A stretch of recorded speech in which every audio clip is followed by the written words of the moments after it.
मेरा ये प्रश्न है कि मतलब चरणों की शरण ग्रहण करते इसका मतलब क्या हुआ, समझा दीजिए थोड़ा। चरणौ शरणम प्रपद्ये। श्रीमद आप सभी चैनल को सब्सक्राइब कर लीजिएगा। जो भी YouTube पर देख रहे हैं चैनल को सब्सक्राइब कर लीजिए और शेयर कीजिएगा। राधे राधे दोस्तों, स्वागत है आपका हमारे YouTube चैनल उषा भक्ति मार्ग में। बात करेंगे हम आज ऐसे बुजुर्ग की जो कि पंडाल में आते हैं और गुरु जी के सामने कुछ ऐसा प्रसंग रख देते हैं अपने घर गृहस्थी की बातें, जिसे सुनकर आप सभी लोग हैरान हो जाएंगे। यहाँ तक कि गुरु जी भी समझ के सुनकर हैरान हो गए कि आखिर ऐसी क्या इनके घर की प्रॉब्लम है, समस्या है। तो आइए दोस्तों देखते हैं बाकी की स्टोरी, तो आपको पूरी वीडियो देखने के बाद ही समझ में आएगी। आइए दोस्तों देखते हैं आज का वीडियो। हे श्रीमन नारायण, हम आपके चरणों की शरण ग्रहण करते हैं। हाँ, तो ग्रहण का मतलब क्या हुआ, यही समझ। ग्रहण करते हैं मतलब हम आपके चरणों में अपने आप को समर्पित करते हैं। हम आपके चरणों की शरण ग्रहण करते हैं। आपने जैसे भोजन ग्रहण किया, पानी ग्रहण किया, मतलब खाया पिया, ऐसे ठाकुर जी के चरणों को हमने प्राप्त किया है ना, ग्रहण किया। लोग कहते हैं कि नहीं, गुरु मतलब भगवान जी के चरण अपने आप मतलब खा लेते हैं कि ये गलत शब्द है, नहीं ना बोलना ना, चाहिए। और शास्त्रों के वचन को गलत कहेंगे। आइए गुरु मतलब लड्डू गोपाल कहीं लेके नहीं जाना चाहिए, तीर्थ यात्रा मतलब कहीं जाओ तो हैं लड्डू गोपाल जी के कहीं लेके नहीं जाना चाहिए।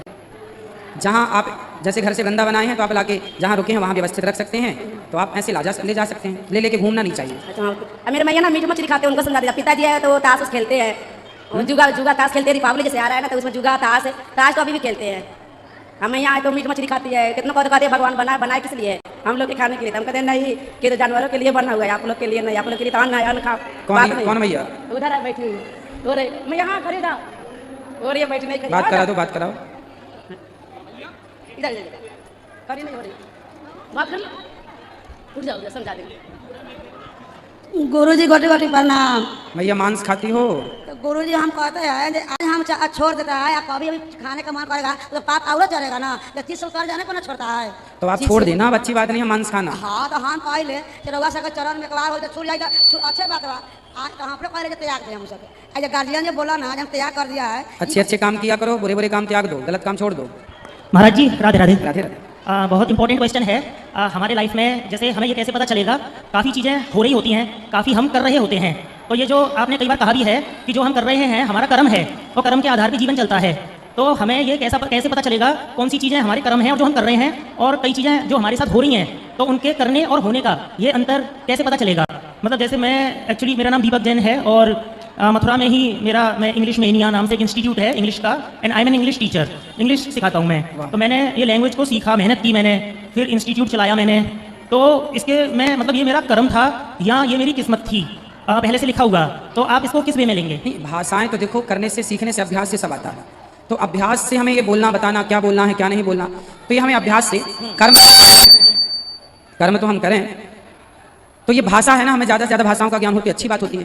तो ये जो मैंने सब सीखा, तो क्या ये मेरा कर्म और मेहनत थी या ये भाग्य था? नहीं, मेहनत तो है, कर्म भी है, पर अच्छा है। भाग्य तो जो आपको सुख दुख मिलेगा वो भाग्य के अनुसार मिलेगा। भाषा जो सीखा है, जो टैलेंट है, जो गुण है, उस गुण से आपको जितना प्रॉफिट होगा, जितना आप कमाएंगे उतना ही कमा पाएंगे जितना आपके लिए ईश्वर ने तय कर रखा है। हाँ जी, ये मैंने इसलिए पूछा आपसे, जैसे ये सब मेरे लाइफ में हुआ, लेकिन कई साल पहले एक समय ऐसा था, स्ट्रगल का समय था।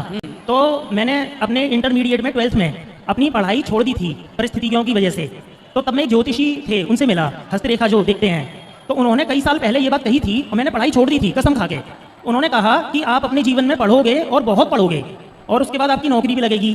तो मैं एक विदेशी कंपनी में नौकरी भी लगी मेरी, और फिर उन्होंने ये भी कहा था कि तुम्हारा पढ़ाई में मन नहीं लगेगा, उसमें नौकरी में मन नहीं लगेगा, फाइनली तुम अपना बिजनेस करोगे और उसमें सफलता मिलेगी। और बिल्कुल वैसा ही फिर होता चला गया बाद में। तो फिर इस बात को मैं क्या समझूं कि हमारा कौन सा कर्म है और क्या किस्मत है। आप रास्ता भटक गए थे तो भगवान ही किसी न किसी रूप में आपको आपके रास्ता बता के चले गए कि आप ऐसे ऐसे चलो। लेकिन उनके बताने से फिर वो ये चीज़ें बहुत साल बाद हुई, ये नहीं कि मैंने उनके कहने से किया, वो वैसी की वैसे मेरे लाइफ में घटित हो गई। तो मतलब अर्थात क्या हम लोग सिर्फ कठपुतली हैं क्या? हाँ, लिखा ही है सभी नचावत राम गोसाई, सबको भगवान ही नचाते हैं, सब पहले से तय है। लेकिन कई बार आपने ये कहा नियम कर्म से, जैसे आपने अपनी कथाओं में कहा है, जैसे हमें कार दिया भगवान ने, तो सब कुछ भगवान की मर्जी से हो रहा है, पर वो हमारे कर्म से, हमारी बुद्धि से चल रही होती है वो। तो हमने उसे गलत चलाया या ध्यान नहीं दिया तो एक्सीडेंट होगा, जाहिर सी बात है। तो उसमें आप जैसे कर्म का दोष बताते हैं, तो फिर कहाँ कर्म का दोष है और कहाँ भाग्य का? देखिए, भगवान के हिसाब से सब चल रहा है, ठीक है, पर जो छोटे मोटे निर्णय हैं कि हमें यहाँ सत्य बोलना है कि झूठ बोलना है, यहाँ पढ़ना है कि नहीं पढ़ना, ये हम पे निर्भर करता है कि हम अपने निर्णय छोटे छोटे, भगवान ने हमें समझ दिए तो हम अपने निर्णय लेते चले। बाकी सब ईश्वर के अनुसार ही चल रहा है, जो जैसा कि आपने कहा और हमने समझाया वो बिल्कुल सही है, उसी आधार पर समझते चलिए। अच्छा अम्मा जी, एक सवाल और है मेरा। जैसे ये जो कॉन्सेंगुइन मैरिजेस होती हैं, अर्थात ये जो क्लोज रिलेशन में मैरिज होती हैं, चचेरे ममेरे में, तो ये हमारे शास्त्रों में मना है ना? तो ये मतलब वाकई में ये गलत है और अगर ये गलत है तो जैसे हमारे अर्जुन और उनकी सुभद्रा की शादी हुई थी तो मेरे भाई बहन हो गए वो, तो क्या ये उचित था? माता कुंती का दान कर दिया था ना उनके पिता ने बचपन में, तो कुंती भोज नाम के राजा को दान किया था, कुंती को, कुंती के पिता ने। तो दान जब कोई कर देगा अपना बच्चा आपको दे देगा तो फिर वो बच्चा आपका हो जाएगा, आपके नाम आपके गोत्र से जाना जाएगा, है ना। तो वहां पर ये दोष खत्म हो जाएगा, इसलिए हो गया विवाह। लेकिन रिलेशन तो रहता है ना फिर भी। दान कर दिया वो सब आपका हो गया, है ना। तो वो दान हो गई थी कुंती माँ, इसलिए दोष नहीं है। तो दान कर दिया बचपन में छोटी सी तब। हाँ, छोटे जैसे कोई बहन भाई हो, बहन को दान कर दिया तो क्या फिर भाई बहन की भी हो जाएगी क्या? यहाँ भाई बहन का तो मैटर ही नहीं है ना। पर वो भी वैसे फिर भी रिलेशन में भाई बहन तो थे ही। कौन? ये अर्जुन और सुभद्रा ममेरे थे, पर थे तो थे। वो दान कर देने से दोष नहीं है ना उनका, वो दान कर दिया ना माता कुंती को, हाँ। उनके पिताजी ने, इसलिए तो वो दान के वो बाद दोष नहीं है। तो दान देने से वो रिलेशन फिर खत्म हो गया। भाई नाम गोत्र सब ना बदल गया। भाई आपको किसी ने दान ले लिया, आप किसी ने आपको गोद ले लिया, तो नाम गोत्र सब ना बदल जाएगा, फिर आप ही उनके माता पिता माने जाएंगे कि अब ये बच्चा मेरा। मगर वो जन्म से तो भाई बहन ही थे, ममेरे सही मगर थे तो सही। हाँ, जन्म से संबंध है, पर वो चूंकि दान कर देने के बाद दोष खत्म हो गया। अच्छा, और इसी में जैसे दूसरे धर्मों में है इस्लाम वगैरह, वहाँ जो कॉन्सेंगुइंट मैरिजेस होती हैं ये अलाउड होती हैं, मतलब चचेरे तक वो कहते हैं कि चल जाता है। तो क्या फिर यानी अगर इस कहानी को देखा जाए, और परीक्षित और इरावती में भी ऐसी था, तो क्या उनमें भी कुछ ऐसी था, दान का मैटर था क्या कोई? देखो वहाँ भी कोई ना कोई बात रही होगी, क्योंकि हमारे शास्त्रों में कहा जाता है कि समगोत्र में भी विवाह नहीं होता। हाँ, हमारे यहाँ तो समगोत्र में भी बच के चलते हैं विवाह में। तो अब ये मान्यताएं हैं तो कहीं ना कहीं प्रमाणित हैं, तब तो हैं। हाँ, नहीं होती प्रमाणित तो कैसे मान्य होता? ये साइंस के हिसाब से जैसे मैंने कुरान को भी स्टडी किया हुआ है, तो वो ये कहते हैं कि जैसे एक फैमिली अलग यानी चाचा की लड़की के बाद में या मामा की, तो उसके बाद ये इसमें कोई भी खतरा या पाप मतलब नहीं रहता। उनके हिसाब से वो सही होगा, हमारे हिसाब से तो समगोत्र भी बच के चलते हैं। लेकिन ये सबकी अपनी अपनी मान्यता है ना। हाँ। अब हमारे भारत में भी दक्षिण भारत की कुछ परंपराएं अलग हैं शादी विवाह को लेकर। हमारे यहाँ उत्तर भारत में अलग परंपराएं हैं। हमारे उत्तर भारत में भी कुछ कुछ समाजों की अलग परंपराएं हैं, जो उनकी समाज में ऐसा होता है। तो सबकी अपनी अपनी परंपराएं हैं, जिसको जो अच्छा लगा वो लोगों ने वो परंपराएं अपना ली। लेकिन फिर पाप पुण्य वाली बात आ जाती है। पाप पुण्य तो फिर जो है वो तो शास्त्र जो कहते हैं फिर वही सत्य है। फिर तो वो जो हम करें भले परंपरा का नाम दे दें पर वो तो गलत ही कहलाएगा। और मैं ये बात कहना चाहूँगा, आपने जो प्रश्नोत्तरी का सेशन आप रखते हैं, मेरी ये तमन्ना है कि आप इसे मतलब कभी खत्म ना करें, क्योंकि इसके बहाने आपसे साक्षात्कार हो जाता है और आपकी कथाएं हम सुनते हैं, तो जिन चीज़ों में हम कन्विंस्ड हो जाते हैं उन्हें हम पूछने की जरूरत नहीं पड़ती, मगर जो बात हम मतलब जो कंफ्यूज करती हैं तो इसके बहाने हम उन्हें पूछ लेते हैं। तो ये आपका बहुत बड़ा आभार है जो आप ये असेंबली और ये प्रश्नोत्तरी आप करते हैं, तो इसके लिए आपका बहुत बहुत धन्यवाद गुरु खुश जी। रहिए। गुरुजी हम जिला फरुखाबाद से आए हैं। फरुखाबाद से आए हैं गुरुजी। हमेशा दिक्कतें ही दिक्कत बनी रहती हैं, किसी बात की कोई दिक्कत, सब हमेशा दिक्कत ही दिक्कत रहती है। क्या दिक्कत है ये बताइए। गुरुजी काम बहुत होता है हमारे, बहुत कुछ आता है, एक पर कोई चीज़ रुकती नहीं है कभी भी। होगा, रुकेगी। आप मन लगा के काम किया करो और 2 पैसे बचाने की कोशिश करो। गुरुजी बहुत कुछ होता है, ऐसे मान के चलो रुकता नहीं। रुकेगा। काम करिए, ज़्यादा पैसे कमाइए ज़्यादा, और उसका सदुपयोग करना सीखिए। सदुपयोग करना है बस धन का। राधे राधे। राधे राधे। मैं जैसे पार्लर का काम करती हूँ तो सब लोग बोलते हैं मुझे तुलसी माला क्यों करें, क्योंकि हम पार्लर के काम में ये हमारा नहीं है। नहीं आप पहन सकते हैं तुलसी की माला में, क्या बुराई है? मैं मतलब बहुत काम करती हूँ, पेडिक्योर सब कुछ करती हूँ, तो उसमें भी कुछ ऐसा तो कुछ कोई नहीं। दिक्कत नहीं। तो सब बोलते हैं राधे राधे महाराज जी। मुझे हमारे घर में बहुत अशांति बहुत दिनों से आ रहे हैं। क्यों अशांति है? कारण कि मैंने 22 वर्षों से वैष्णव हूँ। मैंने जो कहता हूँ उस रास्ते से लोग नहीं जाते हैं। लोग सब चीज़ खाने पीने वाले परिवार में है, एक भी वचन का पालन नहीं कर पाता।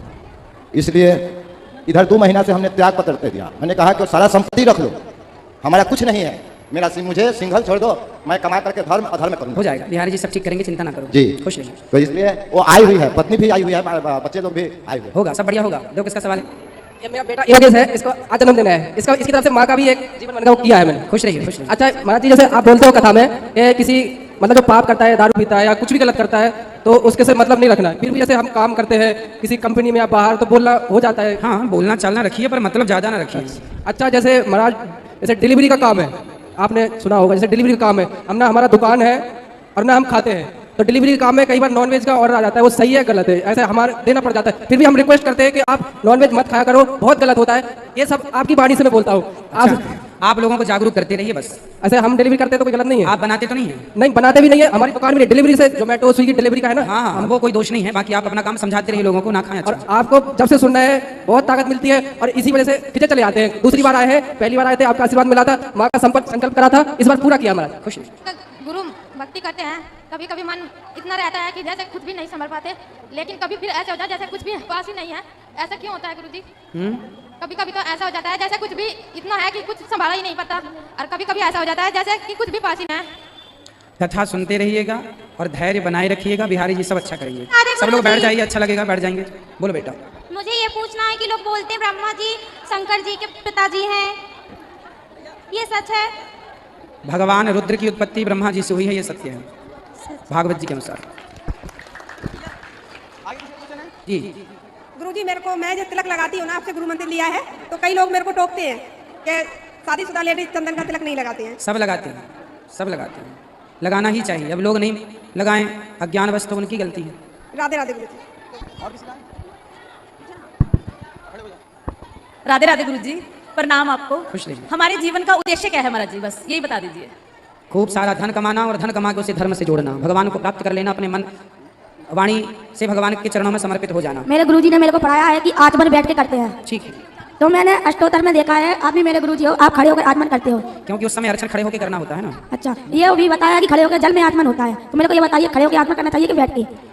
उस समय जब पूजा यदि बैठ के कर रहे हैं तो बैठ के होगा, खड़े होकर कर रहे हैं तो खड़े होकर होगा ना, खड़े होकर अर्चन करना पड़ता है ना वहाँ। अच्छा, और गुरुजी मैं ये कह रहा हूँ कि मैंने कई लोगों को देखा है कि वो रोज अपनी दाढ़ी बनवाते कटवाते रोज रोज। क्या दाढ़ी कटवाते रोज रोज? क्या रोज रोज कटवानी चाहिए? सबके अपने अपने मत हैं, अपने अपने विचार हैं। मैंने पुस्तक में पढ़ा है कि रोज रोज नहीं कटवानी चाहिए। ठीक है, सबके अपने अपने विचार हैं इसमें। ठीक है, कहते हैं चतुर्मास में ठाकुर जी की पूजा नहीं करनी चाहिए, पर मेरे घर में तो ठाकुर जी स्थापना हुए हैं ना, तो उनकी पूजा मैं करती हूँ, करना चाहिए नहीं करना चाहिए? हाँ कर सकते हैं। चतुर्मास में करनी चाहिए। विष्णु भगवान है, खुश गोपाल जी है, करना चाहिए? भगवान की पूजा करनी चाहिए, गोपाल जी की। अब विष्णु भगवान को नहीं करना चाहिए? क्यों नहीं रखना चाहिए? चतुर्मास में कहते हैं नहीं करना चाहिए। करना चाहिए, चतुर्मास में भगवान जी की ही पूजा होती है। गुरुजी, मैं इसके लिए मैं 3 दिन से यहाँ खुश रहिए, भगवान आपको सुखी। तो देखा दोस्तों, आज की वीडियो आपने पूरी देखी और सुनी। जैसे कि उन बुजुर्ग ने अपनी जो भी कथा कहानी जो भी सुनाई हो, हर घर में कोई ना कोई प्रॉब्लम समस्या होती है, उस स्टोरी को आपने पूरा देखा और सुना। आपको जो भी समझ में आया हो आप हमें कमेंट बॉक्स में कमेंट करके बता सकते हैं। और हाँ, अगर अभी तक आपने हमारे चैनल को सब्सक्राइब नहीं किया है तो प्लीज़ आज हमारे चैनल को सब्सक्राइब कर लें, हमारी वीडियो को ज़्यादा से ज़्यादा लाइक और शेयर करें। कमेंट बॉक्स में राधे राधे लिखना ना भूलें। मिलेंगे किसी ऐसी ही अन्य वीडियो के साथ, तब तक के लिए राधे राधे।